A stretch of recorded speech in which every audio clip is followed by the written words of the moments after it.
Hora H do Agro. Oferecimento. Ihara. Agricultura é a nossa vida. Ihara. Consórcio Magi, Volkswagen Caminhões e Ônibus. Engie, economize até 40% na conta de luz da sua propriedade rural. BYD Shark, a caminhonete super híbrida, potente como agro.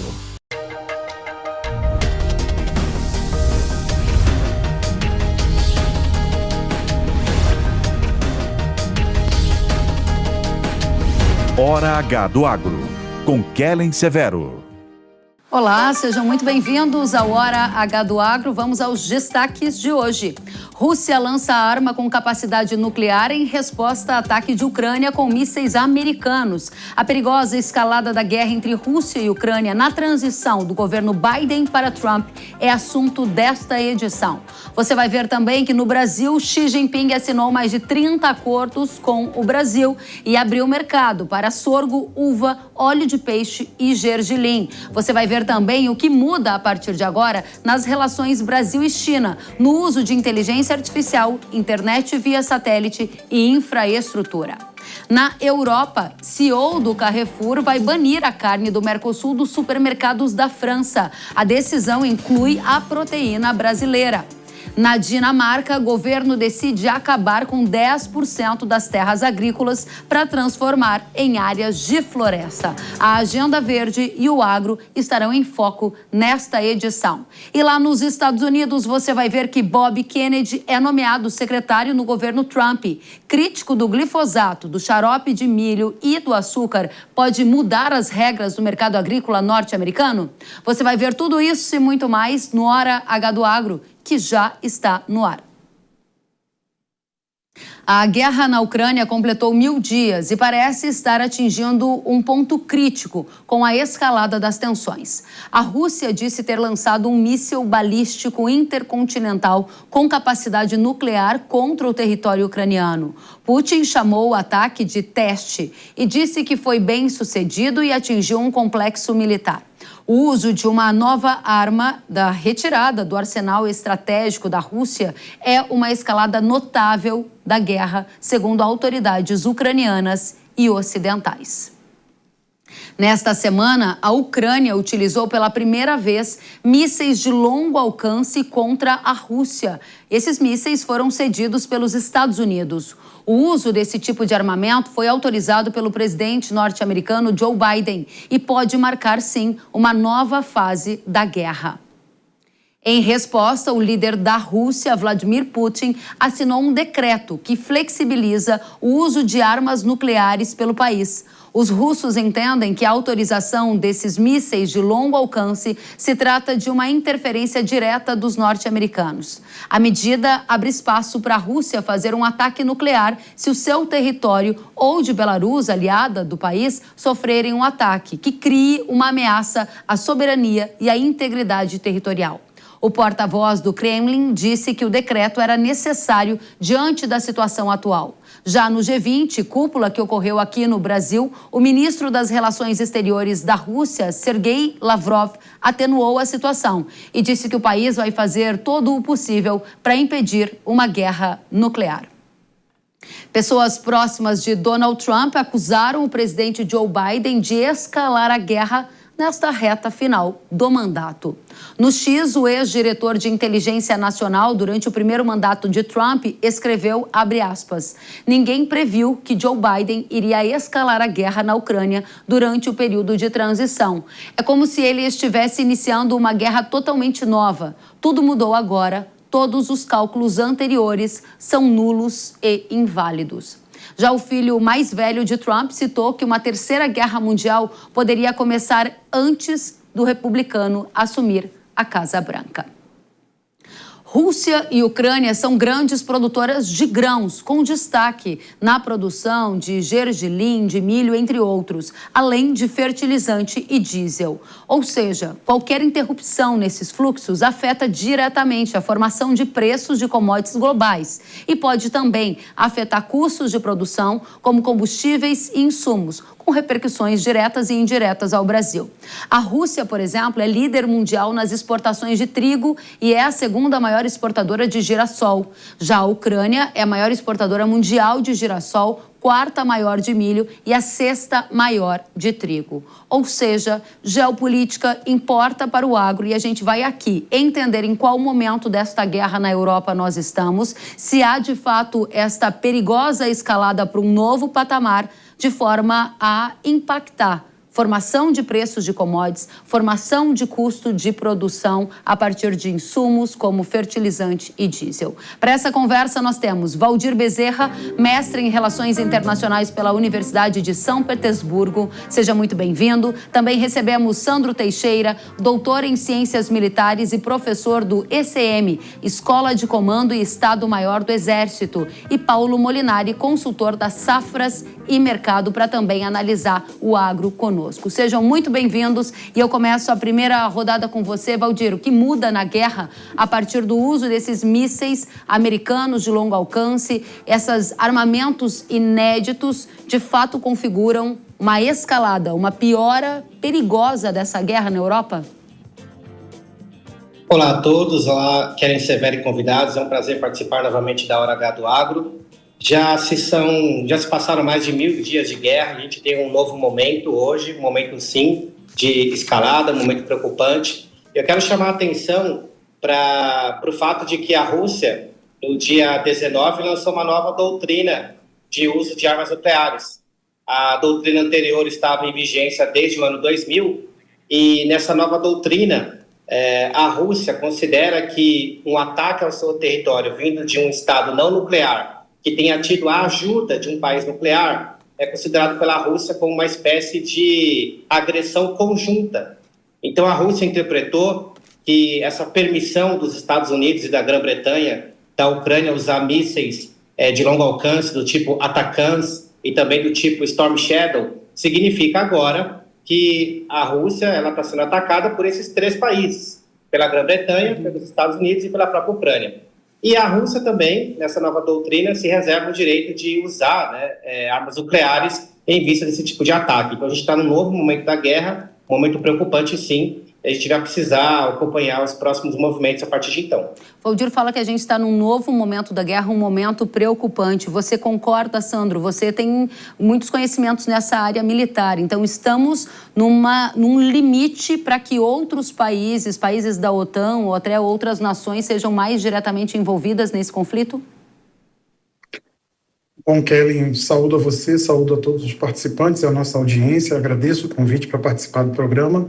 Sem dúvida, é um momento extremamente preocupante. É um momento que a gente tem visto uma tentativa ucraniana de criar uma nova questão para tentar mudar a lógica da guerra, porque desde fevereiro eles vêm perdendo território ucraniano para os russos. Os russos vêm avançando desde fevereiro com ganhos consolidados. Em agosto, nós tivemos a ação em Kursk, tentando tomar território russo para criar uma modelagem e mudar o aspecto de eventuais negociações de paz diante de um cenário de uma presidência de Donald Trump. O fato é de que agora a gente está num momento mais tenso, porque com a autorização da utilização de mísseis táticos do exército americano, que são os ATACMS, como dito pelo Valdir, da utilização também de minas terrestres, que foi autorizado também nessa semana pelo Biden, o que parece é que o governo em Kiev e a Casa Branca, a administração que está saindo, parece tentar criar uma situação na qual amarre as mãos da administração que vai assumir e tente impedir um eventual plano ou negociação de paz por parte da administração Trump. Então, isso causa um impacto enorme e a gente tem visto os russos entendendo esse sinal e lançando uma série de ataques contra a infraestrutura, contra áreas produtoras, contra o principal porto de exportação ucraniano, que é Odessa, o que tem impactado no mercado global. Muito bem, você traz pontos muito interessantes e termina dizendo com o porto de Odessa, o que me dá o link perfeito para introduzir você nessa conversa, Paulo. Quando há cerca de 1000 dias atrás a gente viu o início dessa guerra entre Rússia e Ucrânia, os mercados agrícolas sofreram mudanças importantes dos patamares de preço, preços subiram, houve preocupação sobre fornecimento de fertilizantes, de diesel, inclusive, me corrija se você não concorda, uma consequência dessa preocupação com a oferta da Ucrânia foi, inclusive, uma abertura do mercado de milho para a China. Pergunta objetiva é: que impactos essa perigosa escalada da guerra neste momento já causa ao mercado agrícola, focando aqui em grãos? Boa tarde, Kellen. Boa tarde a todos. Bem, o início da guerra, ela estabeleceu também um outro fator crítico de logística, que foi a pandemia, né? Então, a pandemia, ela trouxe também uma restrição de logística que, somada ao advento da guerra, ela trouxe aí bloqueios mundiais de fluxo de comércio. Então, talvez a decisão da China pelo milho tenha sido mais pela logística do que necessariamente pela guerra. Mas a Rússia é o maior exportador de trigo, né? Nós dependemos de combustíveis, nós dependemos de fertilizantes da Bielorrússia, o KCl vem da Bielorrússia. Então, nós estamos aqui monitorando duas variáveis diretas, né? O preço do petróleo, porque enquanto o preço do petróleo não tiver uma reação muito forte, quer dizer que o mercado está entendendo que isso pode ser uma ação delicada, perigosa, mas ainda não é trágica a ponto de causar um impacto no preço do petróleo, que aí puxa preço dos combustíveis, preço do óleo de soja, preço do etanol, aí consequentemente a soja, o milho podem embarcar no mesmo processo. Se a Rússia não conseguir fazer as suas exportações de trigo, o mercado de trigo vai ter a sua consequência. Lembre-se que hoje nós temos um trigo de um pouco abaixo de $6 por bushel. Nós chegamos a mais de $15 por bushel no meio da pandemia, né? E junto com a guerra, as restrições globais, né, em relação à economia russa. Será que essas decisões de agora também não irão impor mais restrições econômicas e comerciais à Rússia, não é? Está chegando o inverno europeu, é outro fator problemático, né? Então, de forma geral, o agravamento de tudo isso pode sim trazer impactos parecidos com aqueles que nós vivemos lá no meio da pandemia e no início da guerra da Ucrânia. Importante que o Paulo diz que pode sim trazer impactos parecidos com o que vimos logo que essa guerra na Europa começou. Ele traz aqui exemplos para grãos e faz ainda um ponto que eu devolvo a você para trazer essa análise, Valdir. Ele diz que o petróleo é um dos termômetros para a gente entender como é que o mercado está percebendo e para onde vai essa tensão. Há uma sinalização de que estamos numa condição delicada, perigosa, mas ainda não há uma mudança de rumo no mercado. O que estabelece, na sua opinião, Valdir, essa mudança de rumo, essa mudança de patamar? Vocês estão aqui analisando que a gente está num momento delicado, mas ainda é um momento que pode parar por aí. O que muda o rumo dessa guerra?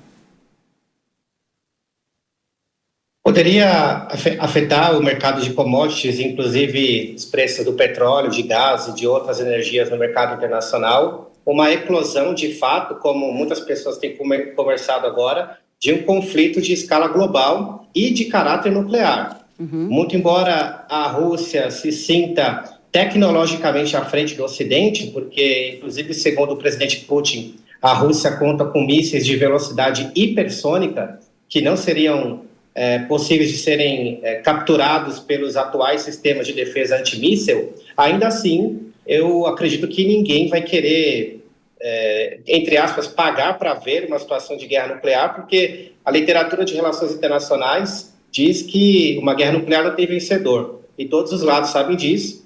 E eu acredito que esse seria, na verdade, um evento que poderia causar uma grande disrupção, um grande impacto, nesse caso negativo, nos preços de commodity, mas, na minha visão, não precisamos ainda considerar essa hipótese por momento. Muito bem, Sandro. Na sua avaliação, o que vai colocar a guerra em outro patamar? A gente está vendo uma escalada perigosa, mas os mercados ainda monitoram com atenção, com sensibilidade ao tema, mas nada que mudou o patamar de preço de commodity energética ou agrícola no momento. Qual é o novo degrau? A gente vai chegar nesse novo degrau ou não? A partir de agora, tudo começa a recrudescer. Vem aí uma administração Trump que também prega a paz nesse conflito. O que acontecerá? Qual o próximo capítulo? Bom, Kellen, exatamente, talvez o mercado esteja atento ao fato de que ontem a gente teve, nessa semana a gente teve um pronunciamento da porta-voz do Pentágono, no qual ela disse que o ataque feito pelos russos com esse míssil de caráter balístico, com vários veículos de reentrada de capacidade nuclear, mas que estava com ogiva convencional, tinha sido notificado aos Estados Unidos pela Rússia através de linhas de deconflitação. Ou seja, os russos indicaram que usaram a arma, e o fato de terem avisado que estariam usando essa arma lembra um pouco os mecanismos de resolução de crise da Guerra Fria. Então, por um lado, os russos demonstram força quando utilizam esse armamento, mas, por outro, demonstram também capacidade de negociar. E o mercado percebeu esse sinal. Então, não vemos uma escalada de preços nesse sentido, porque você vê que os russos não demonstraram uma irracionalidade na utilização de um armamento como esse. Eles demonstraram a disposição de escalar, mas a disposição também de negociar. E também o fato de que a gente tem visto a nomeação de uma série de figuras por parte do Donald Trump para ser o seu secretário de Estado, assessor de Segurança Nacional, secretário de Defesa, diretor de Inteligência Nacional, diretor da CIA, figuras que olham para a questão da Europa como um conflito que deve ser rapidamente resolvido para se tornar ao Pacífico e olhar a competição com a China. Então a gente vê que o mercado percebe que tudo é uma questão de 40, 50 dias. Agora, a questão é perceber os movimentos perigosos que podem ser feitos pelo governo ucraniano, uma vez que muito se diz da administração Trump, Kellen, mas a gente tem que lembrar que a Alemanha sinalizou que vai cortar pela metade toda a ajuda que vai dar à Ucrânia. A França diz a mesma coisa. Outros países já não têm mais equipamentos para dar à Ucrânia. Então, o que eles poderiam dar era recursos, ou seja, dinheiro, mas falta produtos de defesa para a Ucrânia comprar no mercado, e ela não tem tanta produção assim.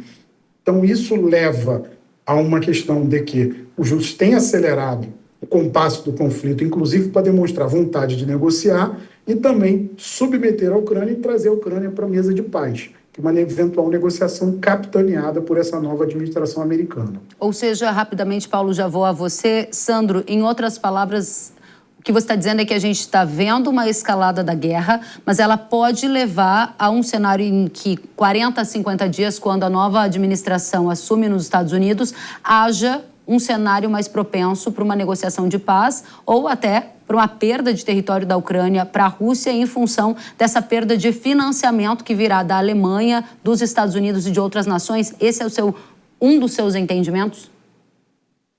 Sim, é um desses entendimentos que a gente tem visto nas notícias desde julho para cá. Muito bem, muito obrigada, Sandro. Paulo, nesse momento, que tipo de recomendação você faz para a audiência agro que nos assiste, que ouviu você dizendo que pode haver algum tipo de similaridade com o que aconteceu no início dessa guerra, se a guerra de fato piorar? Tem muita gente que fica esperando o preço do trigo atingir esses patamares recordes de novo, o milho, a soja. E tem muita gente que precisa fechar fertilizante para a safrinha de milho. O que se faz num cenário geopolítico tenso como o que estamos vivendo? Eu acredito que a maior preocupação, e como foi citado aqui, parece que há uma esperança, né? Uma esperança que 20 de janeiro tudo passe a mudar, as discussões voltem ao normal, cortamos recursos para a Ucrânia e assim ela senta na mesa para conversar e se termina a guerra. O que não se explica é a decisão do governo norte-americano atual em antecipar o movimento, sendo que ele está em final de governo e não deveria mais estar tomando esse tipo de decisão. Então, deixa no ar essa expectativa, essa tensão, sendo que as fontes de recursos lá, elas são importantes, mas como eu disse, as bolsas americanas de valores hoje, elas subiram, elas não caíram, né? Se nós tivéssemos um sentimento de pessoas que talvez entendam mais do que nós, né? E estão lá operando as bolsas em volumes extraordinários de recursos, né? E comprando ações, elas deveriam estar vendendo ações, né? Estariam se preparando para o pior. E o que parece que os mercados não estão se preparando para o pior. Eles estão se preparando para uma mudança de administração nos Estados Unidos, que é decisiva para a OTAN, que é decisiva para a ONU, né? A decisão de prisão do primeiro-ministro de Israel também é uma coisa completamente fora da curva, né? Que pode trazer outras implicações. E assim, do ponto de vista dos nossos mercados, nós temos que continuar seguindo fazendo o mesmo, né? Aproveitando as oportunidades nas relações de troca com os fertilizantes, porque tudo isso são expectativas são possibilidades e não são fatos ainda, né? Então, subir o preço do KCL para 2025-26, está longe a próxima safra, né? Os fertilizantes para soja, o produtor já usou. Ele está pensando agora na safra 25-26. Até lá, dá tempo de esperar o Trump assumir, tomar suas decisões, e aí, se tiver caro, nós vamos ter que pagar do mesmo jeito, mas não precisa pagar caro por uma coisa que tem ainda uma possibilidade de subir. E não deixar de vender soja para a safra nova, porque a nossa safra vai muito bem e ainda isso tudo é possibilidade antes de afetar o mercado de soja. Excelente. Quero agradecer demais por esse painel que trata de um dos principais temas da semana com grande repercussão na geopolítica e no agro brasileiro. Agradeço muito a presença de vocês. Valdir Bezerra, que é mestre em Relações Internacionais pela Universidade de São Petersburgo, muito obrigada. Sandro Teixeira, doutor em Ciências Militares e professor da Escola de Comando e Estado-Maior do Exército, muito obrigada. E Paulo Molinari, consultor das safras e mercado, especialista em agronegócios, obrigada. Voltem sempre. Até a próxima. Os governos da China e do Brasil assinaram nesta semana 37 acordos de cooperação que envolvem o agro, infraestrutura, inteligência artificial, saúde, educação, setor de telecomunicações, entre outros. A parceria ocorreu entre os dois países durante a passagem do presidente Xi Jinping em Brasília, depois dele participar da cúpula do G20 no Rio. Lula recebeu o líder chinês em um momento em que o Brasil e a China comemoram 50 anos de relações diplomáticas. Como o Hora H do Agro adiantou para vocês na última edição, a China, de fato, confirmou a informação. Ela abriu 4 novos mercados para produtos do agro brasileiro. São eles sorgo, gergelim, uva de mesa e produtos derivados do peixe, como farinha, óleos e gorduras, que poderão, então, ser exportados aos chineses. Segundo o Ministério da Agricultura, a China é a maior importadora de gergelim e farinha de pescado do mundo. Nestes 4 produtos, que tiveram mercado aberto agora para as exportações do Brasil, os chineses importaram quase 7 bilhões de dólares. O Brasil também assinou um acordo para a criação de um laboratório em mecanização e inteligência artificial para a agricultura familiar. No setor de infraestrutura, o Brasil não aderiu à iniciativa Cinturão e Rota, também conhecida como Nova Rota da Seda. No lugar, o governo assinou uma intenção de cooperação neste projeto. Na área de tecnologia, os acordos envolveram a cooperação no desenvolvimento de inteligência artificial e nas telecomunicações, a empresa chinesa SpaceSail irá avaliar a criação de uma subsidiária no Brasil para investir e operar uma rede global de satélites de órbita terrestre baixa. Esse tipo de serviço é o mesmo que a empresa do bilionário Elon Musk fornece ao Brasil, garantindo acesso à internet em áreas remotas, como as áreas rurais.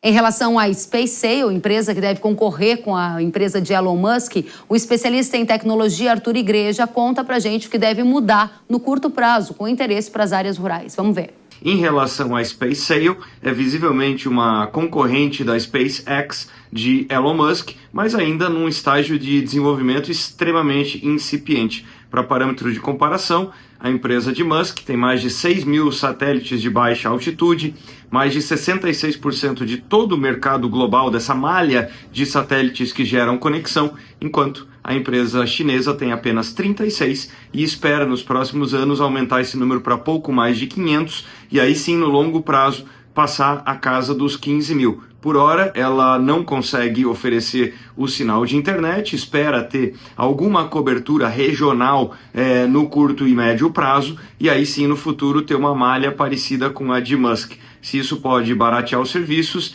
espera-se que sim, e aí o consumidor e também os governos, caso estabeleçam parâmetros puramente técnicos nas suas concessões, leilões e contratos, poderão escolher a melhor opção tecnológica. Obrigada, Arthur Igreja, pela análise dos eventos ligados à internet via satélite com impactos no agro. A gente vai adiante agora para analisar as mudanças que ocorrerão nessa relação entre Brasil e China depois da vinda do Xi Jinping ao Brasil, com impactos diretos e indiretos para o agro e o Brasil. Wagner Parente, CEO da BMJ Consultores, está conosco. Seja muito bem-vindo, Wagner. Oi, Kellen.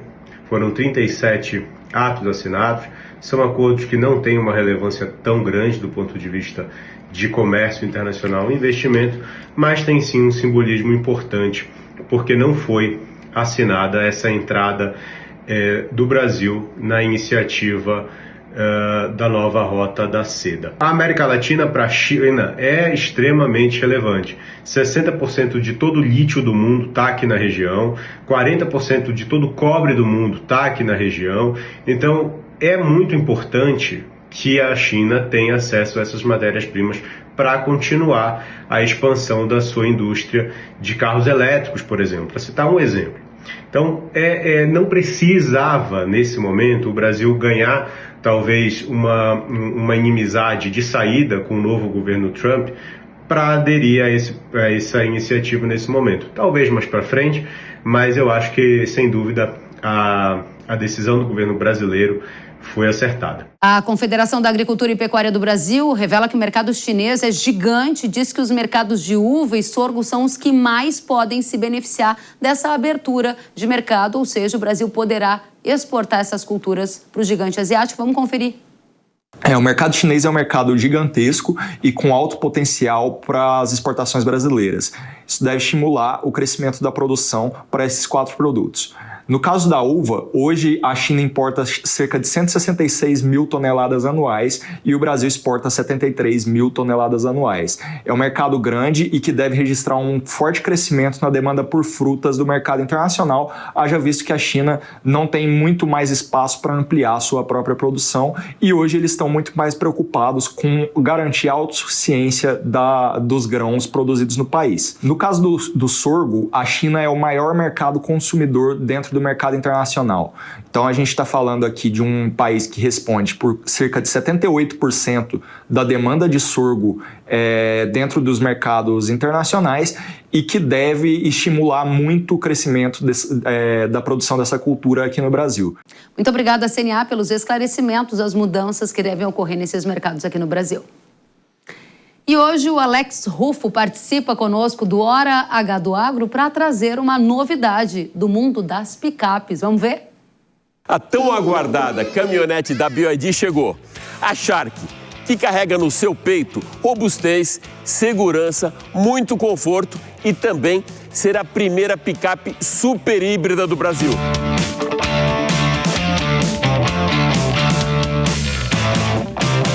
E para você conhecer em detalhes essa mais nova super híbrida da BYD, a Hora H do Agro está aqui no Aras Monte Cristo, em Sorocaba, para mostrar tudo isso para você. No design frontal, ele é muito parecido com toda a linha Ocean da própria BYD, com essa luz que passa por toda a frente e que lembra muito até uma boca aberta de tubarão. As laterais possuem linhas fluidas que refletem o movimento de um tubarão em águas profundas e na traseira uma luz inspirada na sua nadadeira. São 1.200 litros de caçamba, com 800 quilos de carga e também 2.500 para reboque. Agora então a cabine da Shark, vamos lá? De cara, um impacto muito grande pela qualidade do material, pelo acabamento, por essa tela aqui de 12,8 polegadas de multimídia, né? Uma conexão completa também com o painel de instrumentos bem aqui atrás do volante, que é o cluster. E muito bem integrado a todas essas funções que tem aqui no volante. Além disso, 2 carregamentos de celular por indução e aquela ligação que é sempre boa para segurança, né? Você tem Android Auto e Apple CarPlay para você fazer o espelhamento do seu celular para andar aí pela estrada e poder fazer a sua conexão, por exemplo, do Spotify, do rádio e também da navegação. Vamos então agora para o nosso test drive dinâmico. Bom, e já que o mote principal desse test drive é o agro, vale a pena a gente testar agora, como eu estou fazendo, num terreno mais acidentado. Mas o que dá para perceber é que essa suspensão é muitíssimo bem equilibrada e a facilidade com que ela supera todos esses obstáculos e também esse lamaçal foi muito tranquila. É um motor a combustão 1.5 turbo, aliado e trabalha em conjunto então com 2 outros elétricos, um no eixo dianteiro, outro no traseiro, que entregam combinados 437 cavalos de potência. Ela vai de 0 a 100 em apenas 5,7 segundos e com uma eficiência energética absurda. Bom, depois dessa experiência incrível ao dirigir a Shark, fica aqui alguns atributos muito importantes de segurança, conforto e muita tecnologia. E para finalizar, vale lembrar que a Shark tem garantia de 6 anos sem limite de quilometragem, na bateria 8 anos e o preço R$ 379.800. Até a próxima! Obrigada, Alex Rufo. Traga sempre mais novidades aqui ao Hora H do Agro. E depois do intervalo, você vai ver que o Carrefour vai banir as carnes do Mercosul dos supermercados da França. Isso impacta a proteína brasileira. E mais, Bob Kennedy é nomeado secretário no governo Trump. Crítico do glifosato, do xarope de milho e açúcar, pode mudar as regras do mercado agrícola norte-americano? A gente te conta já já e eu espero você. Quando falamos em sustentabilidade, não nos referimos apenas ao meio ambiente, mas também ao sucesso do seu negócio. Já imaginou o que você pode fazer pela sua empresa ao economizar 40% na conta de luz? Ao migrar para o mercado livre de energia, você pode redirecionar os recursos economizados para diversas oportunidades de investimento. Por exemplo, se você tem uma propriedade rural e seu gasto anual com energia elétrica é cerca de R$ 120 mil no mercado regulado, essa despesa pode ser reduzida para R$ 72 mil no mercado livre de energia. E com os R$ 48 mil economizados, você pode modernizar o maquinário agrícola para otimizar a produção, ampliar o quadro de funcionários, investir em insumos e tecnologia. Agora, se você tiver um comércio ou indústria, você pode abrir novas filiais, ajustar o valor dos produtos e serviços e ampliar o capital de giro da empresa. Enfim, são diversas possibilidades e você pode contar com a ENGIE, empresa líder em geração de energia 100% renovável no Brasil e referência no mercado livre de energia. E tudo isso com a garantia da qualidade da energia fornecida ao seu negócio. Então, se sua empresa gasta mais de R$ 9 mil mensais na conta de luz, solicite já a migração com a ENGIE e traga economia, segurança e sustentabilidade para o seu negócio. Conte com a ENGIE. Quer saber o quanto você pode economizar? Faça uma simulação em engie.com.br/Mercado Livre.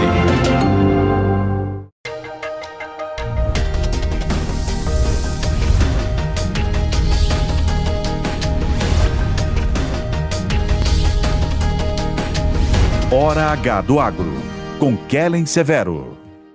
As doenças estremecem os investimentos e o planejamento da safra. Fusão fungicida da Irrara, com a alta performance e o baixo investimento no combate às doenças da soja. Imbatível no controle da ferrugem, mancha-alvo, antracnose, oídio e anomalia da soja. Rápida proteção, máximo desempenho em condições climáticas desfavoráveis. Consistência em alta produtividade comprovada pelos especialistas. Fusão da Irrara, o fungicida da soja que você tem que usar. Produto de uso agrícola. Venda sob receituário agronômico. Consulte sempre um engenheiro agrônomo. Olá galera, aqui é Zico. Eu tenho a dica certa para você que não leva apenas sua carga, mas impulsiona o progresso. O consórcio MAGE Volkswagen Caminhões e Ônibus é ideal para ter seu caminhão novo ou renovar a sua frota. Zero de entrada, parcelas a partir de R$ 2.800 e aqui o cartão vermelho é para os juros. Dê o primeiro passo para essa vitória. Consórcio MAGE Volkswagen Caminhões e Ônibus, a estrada da conquista começa aqui. A ENGIE gera energia que faz o seu negócio girar. E giro tem tudo a ver com esporte. O giro do corpo, da bola, da manobra, da raquete. No esporte, um bom giro faz toda a diferença. Na sua empresa também. Por isso, entre para o mercado livre de energia com a ENGIE e economize até 40% na conta de luz. Simule, migre, economize. A ENGIE gera, seu negócio gira.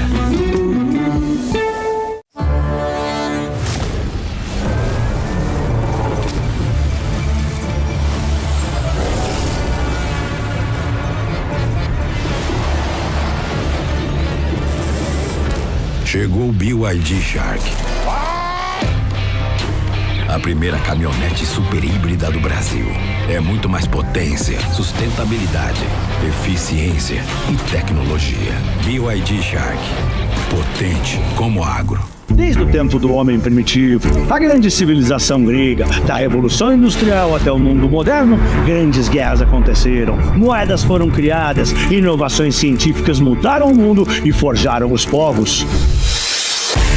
Todas essas transformações foram costuradas pelo fio invisível da economia. Esse conhecimento é a chave para entender as relações humanas, trabalho, negócios, investimento e política. Ao longo da minha carreira, eu percebi que muitas pessoas têm dificuldade em entender esses conceitos que são essenciais para as nossas vidas, para que a gente prospere. Quero compartilhar com você os fundamentos econômicos que moldaram e continuam a moldar o mundo. Entenda os segredos e transforme a sua forma de investir com o meu novo curso, Economia Touro, os 200 conceitos que interessam. Acesse agora newcursos.com.br e comece a sua jornada. Vai, Torio!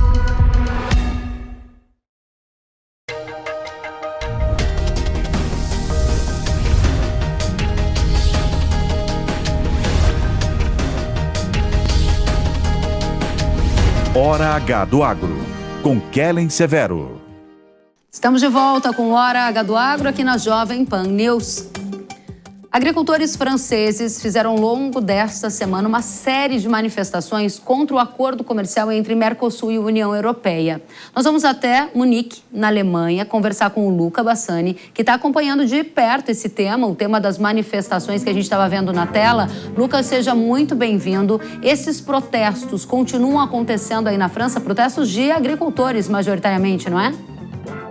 Exatamente, Kellen. Boa manhã a você, a todos que nos acompanham aqui no Hora H do Agro. A gente vê que é um drama recorrente na Europa durante este ano, a manifestação de vários agricultores, não só na França, mas aconteceram também na Polônia, na Espanha.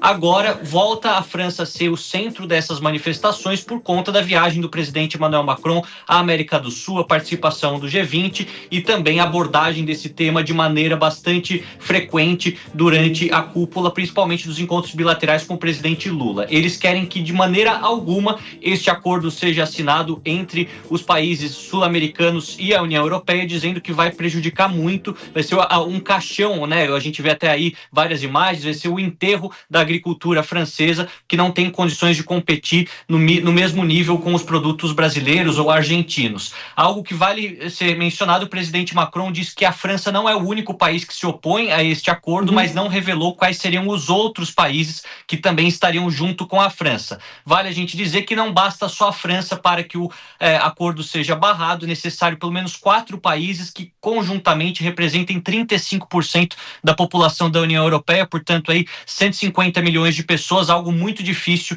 de imaginarmos que teremos ao lado da França nesse momento, principalmente se vermos que a Alemanha e a Espanha são muito favoráveis e estão pressionando para que saia o quanto antes este acordo de tantos anos. Importante esse ponto que você traz, porque algumas lideranças aqui do governo Lula já sinalizaram a expectativa de que até o final do ano a gente tenha uma sinalização positiva para finalmente chegar a esse acordo Mercosul-União Europeia, que se arrasta há mais de 20 anos, uma tentativa de que ele seja efetivamente firmado. Pelo que você acompanha na Europa, estamos muito próximos desse acordo acontecer ou tão distante quanto estivemos nos últimos 20 anos?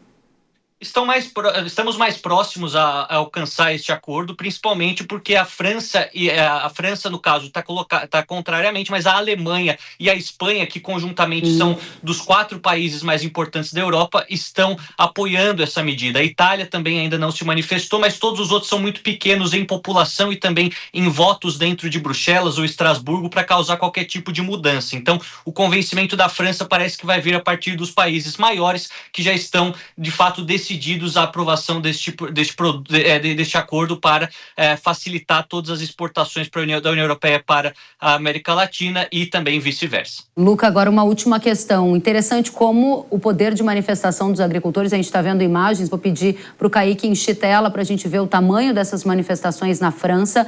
Manifestações que levaram tratores para as ruas, que são de agricultores contrários ao acordo Mercosul-União Europeia pelos riscos que entendem que isso gerará aos os produtos que eles fazem lá, ou seja, a entrada de produtos mais competitivos aqui do Brasil e de outras regiões.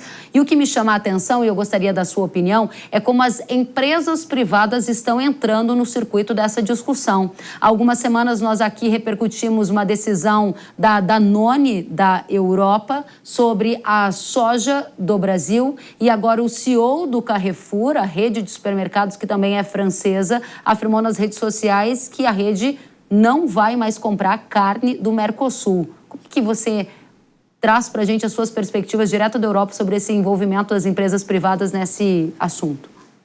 A gente vê que as empresas alimentícias, principalmente aquelas que têm alguma ligação com a França ou com a Suíça francesa, acabam muitas vezes adotando as mesmas práticas e a mesma conduta que o governo da França. Então, muito provavelmente já haja nos bastidores uma conversa entre o presidente Emmanuel Macron e os vários parlamentares franceses, eurodeputados franceses, que são contrários a esse acordo, a pressionar as empresas francesas a também adotar esta mesma medida, este mesmo caminho. Eu acredito que isso possa acabar isolando a França dentro do bloco, mas ao mesmo tempo possa também abrir outras oportunidades, outros caminhos para que o Brasil negocie com outras empresas igualmente grandes da Alemanha, da Espanha, da Itália, da Polônia, que não são contrários ao acordo, pelo menos até agora não tem uma informação sobre isso, e que podem sim facilitar a aprovação do mesmo até o começo do ano que vem. Luca Bassani, muito bom tê-lo conosco. Volte sempre à Hora H do Agro. Até a próxima.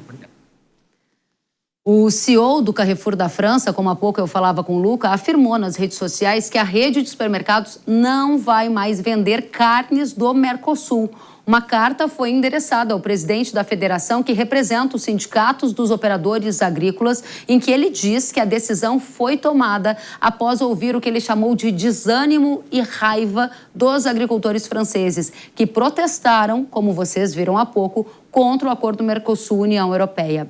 O CEO do Carrefour francês revelou ainda que o acordo traria o que ele chamou de risco de a produção de carne que não cumpre requisitos e padrões se espalhar pelo mercado francês. E ele destacou ainda que espera que a decisão influencie outras empresas do setor agroalimentar.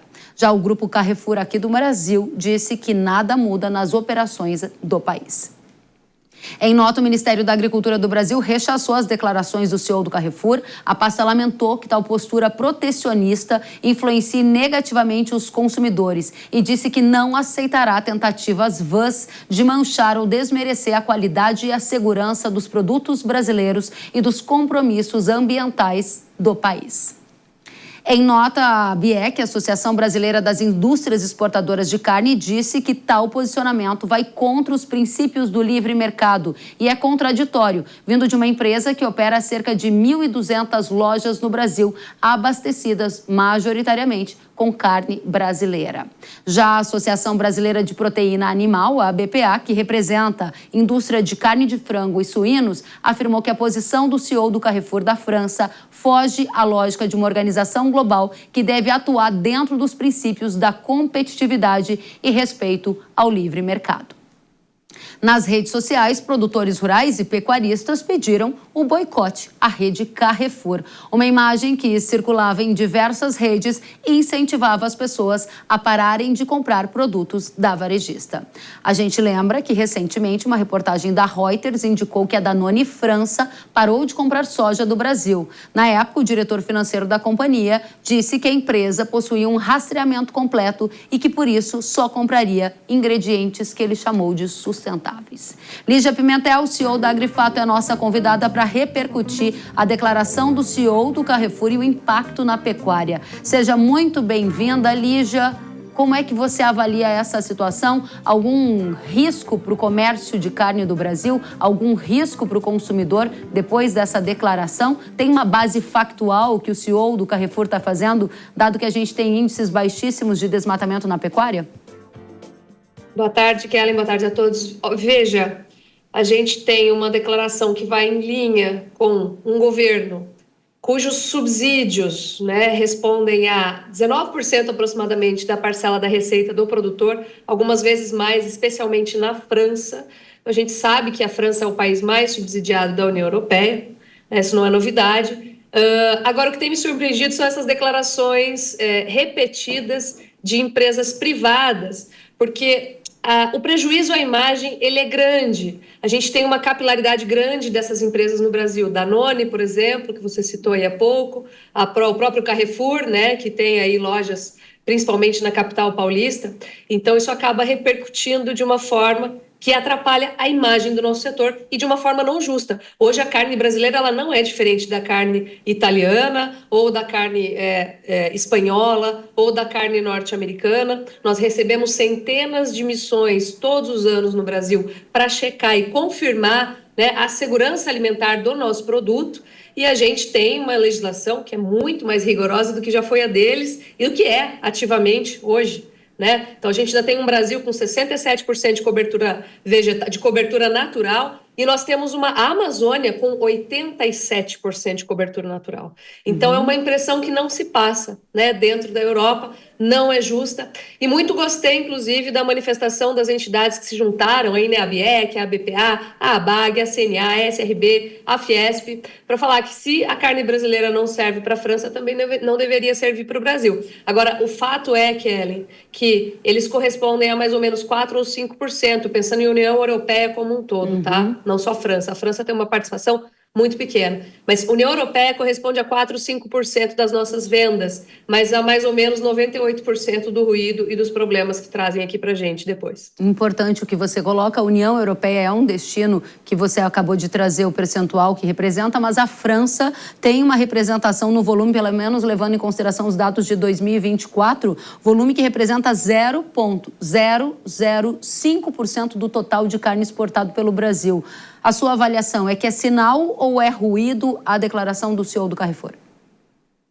É ruído, mas é um ruído que certamente serve internamente, politicamente para a situação dele e prejudica, inclusive, o próprio Carrefour no restante do mundo e os produtores brasileiros de uma forma muito irresponsável, né? Então, isso eu acho que é um jogo bem sujo, não é justo, está longe do que representa o agronegócio brasileiro, inclusive em regulamentação. Então, acaba tornando, essa declaração acaba tornando o agronegócio brasileiro menos desejado. Por quê? Porque ela ressoa bastante internamente nesses países europeus que fazem muito barulho mundo afora quando a gente fala em termos de políticas.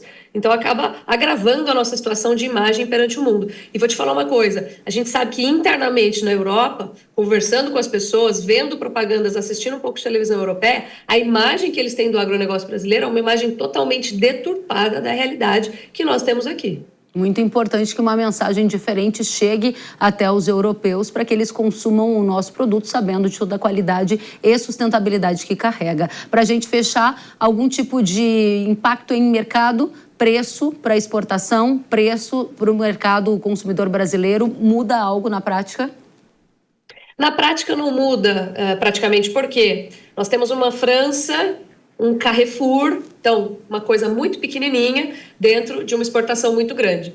Apesar desses ataques que nós sofremos há muito tempo já, pela ameaça que o Brasil representa, há produtores principalmente que são subsidiados, né, que não conseguem competir com o nosso nível de eficiência, produtividade, volume, potencial e tudo mais. Então, é muito pequeno e nós temos crescido em exportações, apesar dessa luta contrária que nós recebemos aí, ideológica, né, e de notícias falsas e de informações que não condizem com o agronegócio brasileiro. Mas o dano sobre a imagem, ele sim continua acontecendo.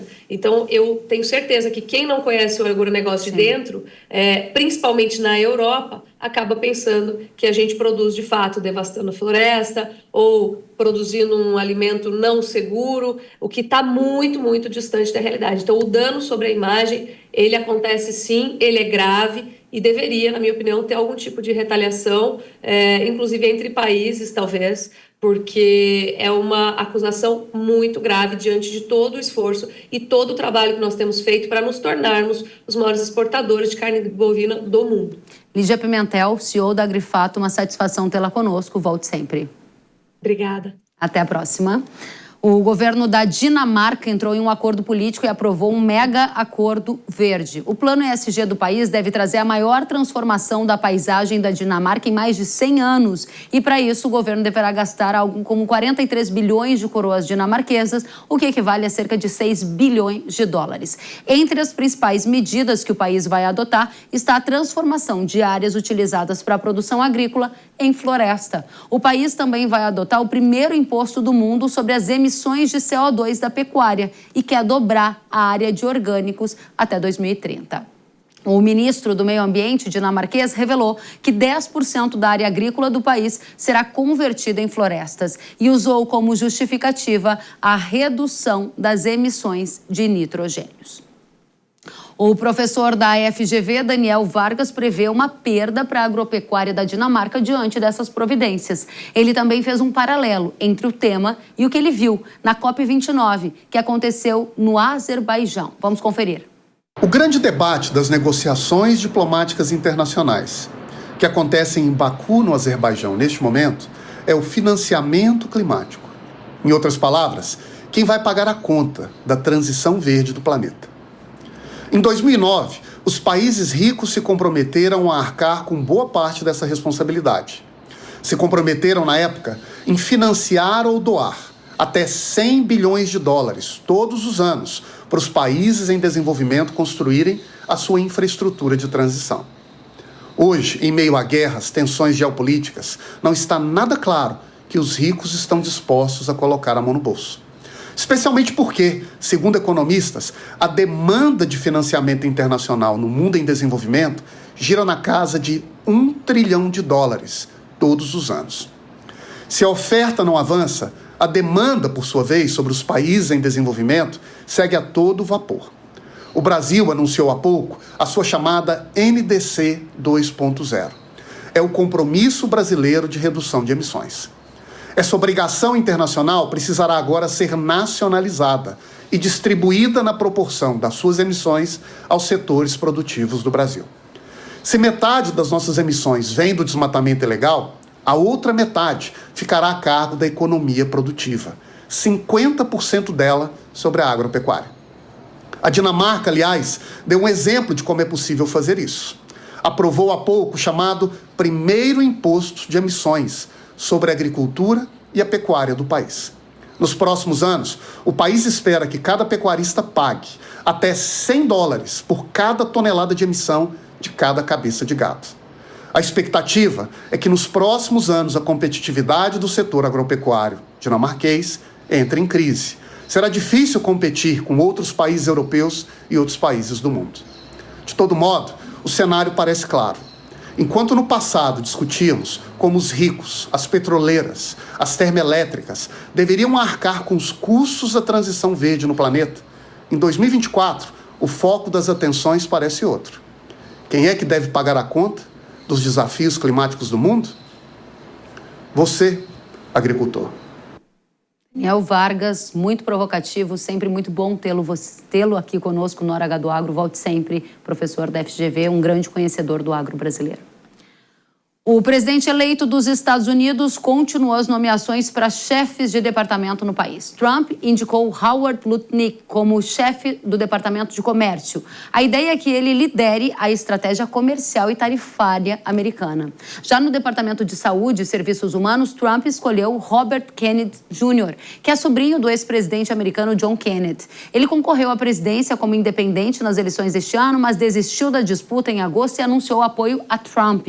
Bob Kennedy é um forte crítico às farmacêuticas e também ao setor de alimentos. Após a nomeação na última semana, as ações de empresas como Moderna e Pfizer do setor farmacêutico chegaram a cair. Ações da Coca-Cola e PepsiCo também recuaram. A gente preparou uma tela com algumas das posições do Bob Kennedy que envolvem o agro. Veja só, ele já sugeriu que o consumidor que consumir muito açúcar adicionado, especialmente de xarope de milho rico em frutose, contribui para a obesidade infantil e doenças cardiovasculares. No setor de óleos vegetais, disse que os americanos estão sendo envenenados sem saber por óleos como de canola, soja e girassol e que deveria ser mais saudável para os restaurantes utilizarem o sebo bovino.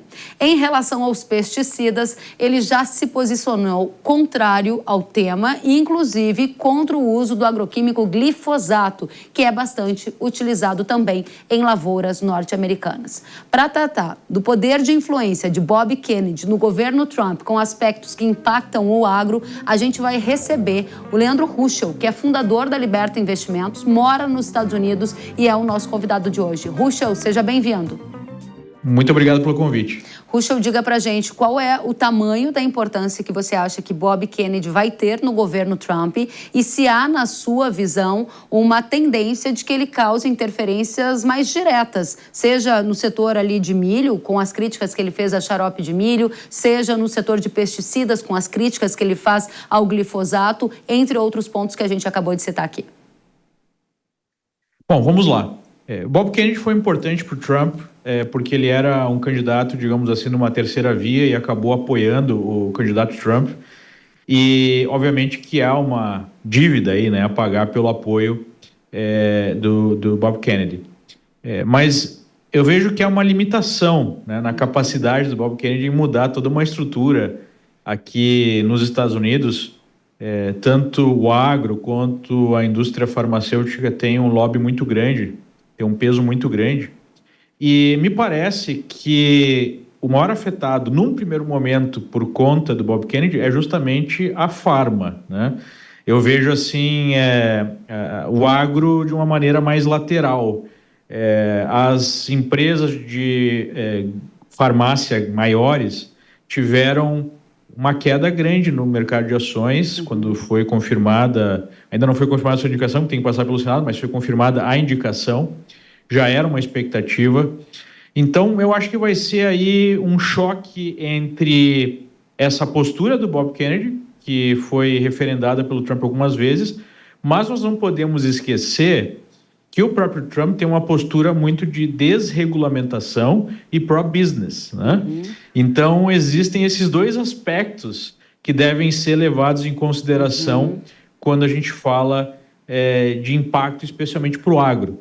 Como eu disse, eu acho que na farma o risco e o impacto será maior. No agro, eu acho que não será tão grande. Importante que você traz o fato, ou seja, a queda das ações dessas farmacêuticas depois da indicação do Trump para Bob Kennedy fazer parte do governo, e você diz que o agro fica nesse papel mais secundário, quando eu te perguntava sobre xarope de milho ou sobre, por exemplo, óleos vegetais. Agora, olhando para a parte mais industrial, glifosato está no alvo do Bob Kennedy, sempre esteve, pesticidas. Aí sim, você acha que Trump pode virar as costas para essa ideia mais pró-mercado, menos regulações e atender a alguma indicação que Bob Kennedy veio a fazer? Se sim, em qual direção eles iriam?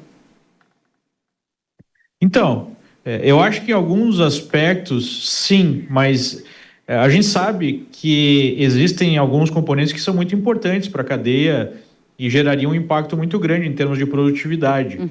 Eu acho que vai haver esse conflito sistemático e a minha perspectiva seria que o Trump desse mais peso à questão da produtividade, né, dos desdobramentos econômicos, do que efetivamente da questão de saúde. Então, eu não acredito que haverá um grande impacto. E em relação à questão do xarope de milho, nós temos que lembrar que o lobby do milho é muito forte aqui nos Estados Unidos entre os republicanos desde sempre, né? Então pode sim haver algum nível maior de restrição, mas eu não acredito assim em mudança radical, em terra arrasada, numa perspectiva de, né, proibição disso ou coisa do gênero. Eu acho que haverá alguns avanços do ponto de vista da saúde, porque de fato há muitas sinalizações de que isso é mais negativo para a saúde dos americanos, mas eu também, né, já tive pessoalmente até conhecimento e contato com esse lobby, e é um lobby muito poderoso. Ou seja, a mensagem que você deixa para O agro do Brasil que te assiste nesse momento é que, mesmo com uma agenda do Bob Kennedy bem clara, ela não deve ser forte o suficiente para achatar o setor do agronegócio ou trazer regulamentações que os deixem mais espremidos numa era Trump. Pelo contrário, eles devem ter suporte do governo para tentar ficarem ainda mais competitivos? Sem dúvida, né? Eu acho que a tônica de todo esse mandato do Trump, não só no aspecto do Bob Kennedy, é esse conflito entre a expectativa de mudança, de reforma e o tamanho do Estado, dos interesses. Esse vai ser um embate sistemático. E como, além desse embate sistemático, a gente tem uma divisão entre as visões dos dois, do Bob Kennedy e do Trump, né, apesar de ter acontecido esse apoio, eu acho que isso fica ainda mais complicado de acreditar assim, numa mudança radical. Como eu disse, deve haver mudanças pontuais, mas não acredito numa virada de 180 graus na lógica do agro-americano. Muito bem. Uma última e rápida questão sobre guerra comercial 2.0. Xi Jinping esteve no Brasil, abriu mercados, como por exemplo o sorgo que é majoritariamente exportado dos Estados Unidos para a China, e há um entendimento de que esse é mais um sinal de preocupação da China com a nova guerra comercial que está a caminho. Guerra comercial com as indicações de Trump será a tônica nos primeiros dias de governo Trump? Olha, eu enxergo a perspectiva de Trump como uma perspectiva de longo prazo.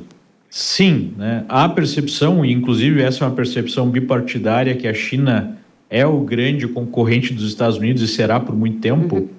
Mas, ao mesmo tempo, há uma percepção do Trump que os Estados Unidos não estão numa situação de capacidade de enfrentar a China diretamente ou até mesmo pensar em algum conflito militar imediato, coisa do gênero. Eu acho que a visão estratégica do Trump nós precisamos fortalecer a economia americana para conseguir competir com a China num prazo mais longo. Então, eu acredito que essa perspectiva assim, de tarifação total, né, de abertura de uma guerra comercial por todos os meios, eu creio que ela é um pouco exagerada. Eu acho que, no final das contas, vai haver um nível de pragmatismo maior. E a gente pode utilizar como base o primeiro mandato do Trump, né? Havia essa perspectiva de maior embate, no final houve algo muito menos agressivo do que se imaginava. Então, acho que vai ser um crescente, mas não será algo da noite para o dia ou de forma 100% agressiva, né? Então, a gente tem uma perspectiva de benefício até do Brasil em relação ao eventual embate comercial entre essas duas potências, mas eu não acredito em nada muito radical num primeiro momento. Muito obrigada, Leandro Ruschel, pela presença direto dos Estados Unidos, fundador da Liberta Investimentos. Volte sempre. Até a próxima. E agora eu tenho um recado para você.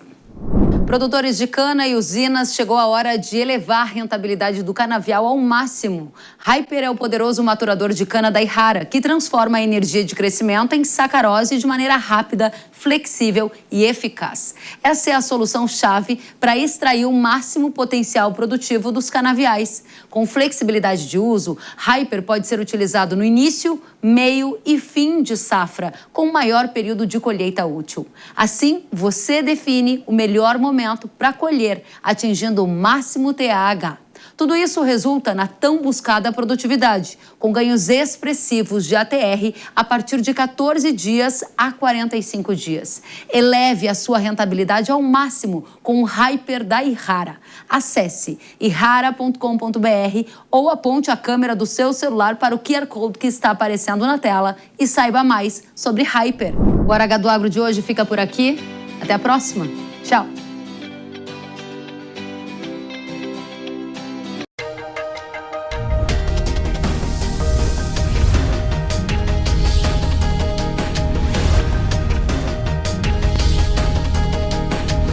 Hora H do Agro, com Kellen Severo. Hora H do Agro. Oferecimento. Yara, agricultura é a nossa vida. Yara. Consórcio Magi, Volkswagen Caminhões e Ônibus. Engie, economize até 40% na conta de luz da sua propriedade rural. BYD Shark, a caminhonete super híbrida, potente como agro. A opinião dos nossos comentaristas não reflete necessariamente a opinião do Grupo Jovem Pan de Comunicação. Realização Jovem Pan News.